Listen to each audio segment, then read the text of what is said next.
Hi guys, Chris here with Super Savvy Travelers. Hey, yesterday I was poking around on the internet looking at real estate, which I always do on Idealista.it. And specifically, I was looking in the area of Pistoia because I like that area. I've heard some good things about it. We kind of flew by it the last time we were there, so I didn't really get a chance to get out and start walking around.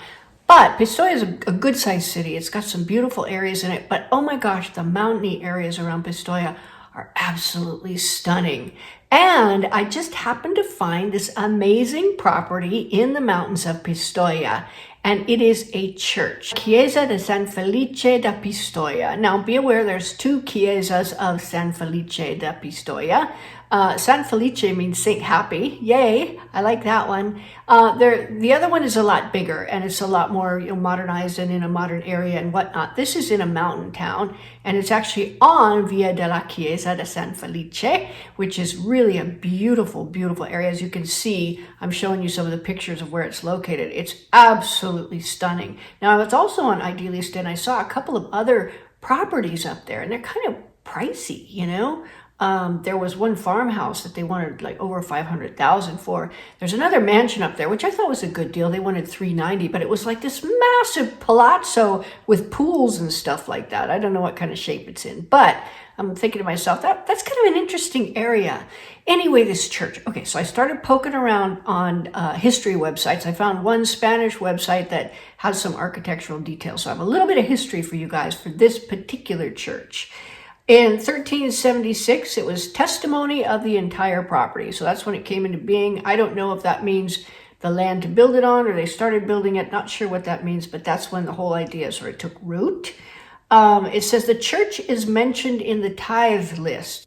It could have been a private chapel that was then donated to the church at that point. The tithes are, the payments that people make to the church to keep them supported. Could have been that somebody donated this to the church. And that was 1376. Now, in the 1800s and 1900s, you had modifications of the entire property.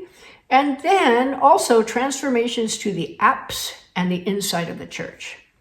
Okay, and then in 1988, you had restoration of the entire property. So it wasn't that long ago that it was totally given a redo.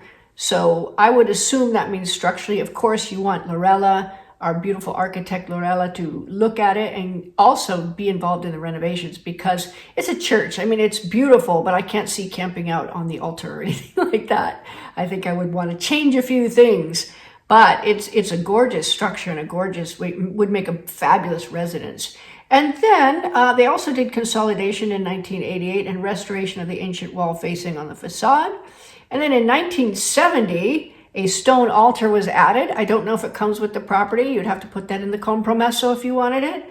And then also in 1990, there was a brass pulpit put in. Now, again, that might be a negotiating point if you want a brass pulpit in your house. So if you look at this property, it's pretty spectacular. And it's only 85,000 euros. So now normally I might not give it a whole lot of credence, but looking at the fact that it was totally redone back in 1988, I would have a look at that. I would definitely have a look. I don't have room in my budget or in my plans to renovate a church into a residence in the mountains of Pistoia. That is for somebody else to do. That's somebody else's dream.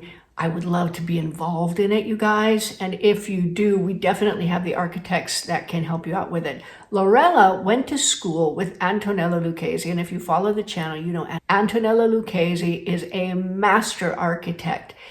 And several years ago, after he graduated from architect school, he completely restored the Church of San Giuseppe in Santa Domenica Tilao. And this is not a tiny church, guys. This is a massive church. It was a huge project.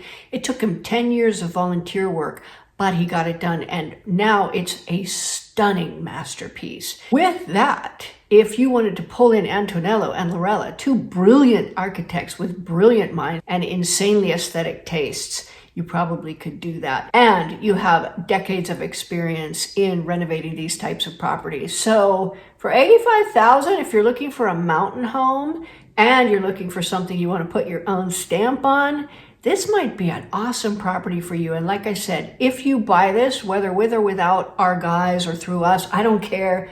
I want to know, and I want to come up and film it, and I want to see your renovation, and I want to see what you're doing. So there you go, guys. This is another very cool property, and I'm going to be showing you some more of them because there seems to be a lot of really cool houses and properties and things you could change and tweak and create these magnificent properties instead of just your cookie cutter apartment, 2 bed, 2 bath. So there you go, guys. See you soon.